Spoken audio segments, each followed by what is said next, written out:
I really want to focus on Oslo Accords. And two of the things came out just after Oslo is like your piece in Z magazine and Edward Said's morning after. Two of the criticisms came out from the West, but the rest of the media, the rest of the intellectual world were praising the whole thing. I mean, one of the things you mentioned in your article that Times was praising this, like this is the fall of Berlin Wall for the Middle East. But you were furious. Edward Said was furious. Edward Said said that this is a capitulation for the Palestinians, everything. This is a Versailles for the Palestinians. So going back, I mean, how do you see those days, like your memories? You're quite right about the media celebration, the intellectual community celebration, but it's very interesting to read the way the celebration was presented. So in the New York Times, for example, their most independent critical voice is Anthony Lewis, who celebrated the fact that the Palestinians had finally given up their commitment to violence and were willing to accept accommodation and peace. It's exactly the opposite of what had happened for 30 years. Can't mention it in the New York Times, but in fact, in 1976, the PLO supported a UN Security Council resolution which called for a two-state settlement on the international border with guarantees of the right of each state to exist in peace and security, supported by most of the world. Israel was furious. Yitzhak Rabin, prime minister, said Israel will refuse even to attend the Senate, the meetings, and Israel will never negotiate with the Palestinians over anything. The United States vetoed the resolution. Well, that goes on like that. 1988, the Palestinian National Council formally proposed a two-state settlement. Israel reacted. It was a coalition government. Yitzhak Shamir, Shimon Peres, they reacted with a formal statement saying there can be no additional Palestinian state between Israel and Jordan, meaning they declared Jordan to be a Palestinian state by Israeli Fayad, doesn't matter what the people think, and there can't be another Palestinian state. Added that anything in the what they call Judea and Samaria, the West Bank and Gaza, will be settled according to the directives of the Israeli government, period. The United States endorsed that in the Baker Plan. That's the immediate, and it goes on like that. But for Anthony Lewis, the Palestinians had always been devoted to violence and the Israelis love peace and so on. Meanwhile, all kind of atrocities were going on, violence, Israeli terror, all kind, but it didn't matter. And this is that's the left wing. On the right, it's worse. Edward and I both immediately recognized what was happening. It wasn't at all obscure. There had been negotiations under U.S. leadership, the Madrid negotiations. They were led, the Palestinian side was led by Haider al-Shafi, probably the most respected person in the occupied territories, in the Palestinian community, honest, incorruptible, serious nationalist. The negotiations were getting nowhere because al-Shafi insisted that they at least include termination of the expansion of the illegal Israeli settlement projects. Well, Arafat was losing support radically in the territories. There were, remember, I mean, you know this, of course, but there were a split between the inside Palestinians and the external ones, the Tunis-based PLO, basically bureaucrats. And the inside population was losing its commitment to the external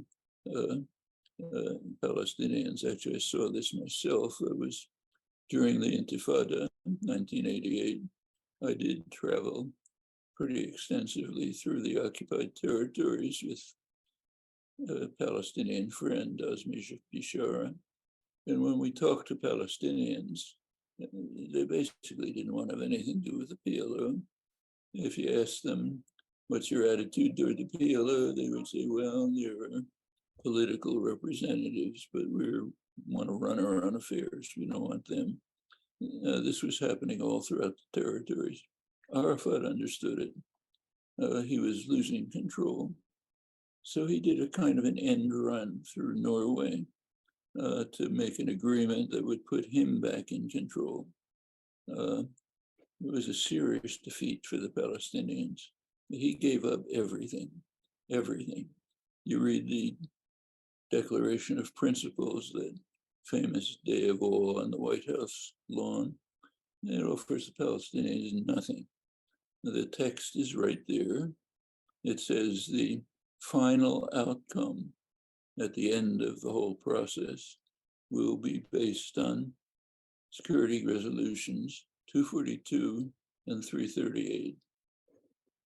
Anyone literate knows what that means. There's nothing there for the Palestinians, nothing. It says the refugee rights have to be respected somehow. Well, that's the end result of the negotiations. Total giveaway, nothing, perfectly clear and explicit, right there on paper. The West, of course, welcomed the United States particular as finally the Palestinians agreed for peace and so on. But it was just a grotesque joke. And Yitzhak Rabin, who was prime minister, made it very explicit that this is not going to affect the settlement project. In fact, he took pride in the fact that under his regime as prime minister, settlements increased even faster than under the ultra-right Shamir government, which preceded him. In fact, that happened year after Oslo, enormous increase in settlement. I mean, Rabin was assassinated, so a tragic event, and then mythology was constructed about the great peacekeeper, but absolutely nothing. If anything, his successor, Shimon Peres, was worse. Now, he's also hailed as a great peacekeeper. He was one of the main architects of settlement deep inside the West Bank at a time when others were more restrained. His last press conference, 1996, he told the press that there will never be a Palestinian state, period. That's the great peacekeeper. Well, so it continued. The illusions on this that were spread were utterly astonishing. Israel and the United States moved at once to undermine the Oslo Accords, bad as they were. So one element of the Oslo Accords was that there can be no distinction between the West Bank and Gaza. They are one territorial entity, inseparable. US and Israel moved at once to separate them, totally separate.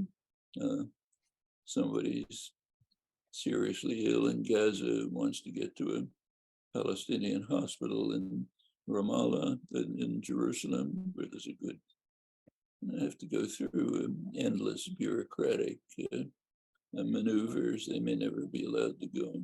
I mean, even that, instantly, right after Oslo, Israel and the United States had absolutely no illusions about this. they were spread, illusions were spread by the media, by propaganda and so on, but it was transparent that there was nothing to them. And finally, in retrospect, years later, is the beginning of recognition that it was all a farce. Arafat understood this very well. For him, it was a power play. How can I get back into power? He didn't care what the effect was on the Palestinians. And in fact, Haider al-Shafi even refused to come to the great event where they shook hands. Mahmoud Darwish, Shafiq al-Khut just resigned from the Palestinian National Commission. I mean, the serious people among the Palestinian leadership just wanted out. Even Faisal Husseini, who was Arafat's representative, said, we didn't get anything, you know. I mean, I don't know what Edward says about them not knowing what was going on is correct, but I don't really think it mattered much because they did not want to understand. They just wanted an agreement which would get Arafat back into power in what was called the Gaza-Jericho framework. Arafat could put up a palace in Gaza and say he has an office in Jericho. Meanwhile, Israel could go ahead and do whatever it liked under Rabin in Paris, who, you know, by Israeli standards may be called doves, but that's not much of a barrier. They were super hawks. And I think Arafat understood it completely. So yes, they didn't get anything, but they didn't care much. The Norwegian role is kind of interesting. You probably know this, but Norway, the Norwegian government commissioned a Middle East scholar, Hilde Vaga, to do a study of the Norwegian role in the negotiations. She found, to her amazement, that the Norwegian government had destroyed all of the documents. They were all missing. They didn't want anybody to know what they were up to. And she wrote about it anyway and concluded that Norway was just an errand boy for Israel. One of the historical figure, the Roman historian, Tacitus, his famous quote is, he was talking about empire, Roman Empire, and when the generals were preparing for the war against the Scotland, and the famous quote is, they create a desert, but they call it peace.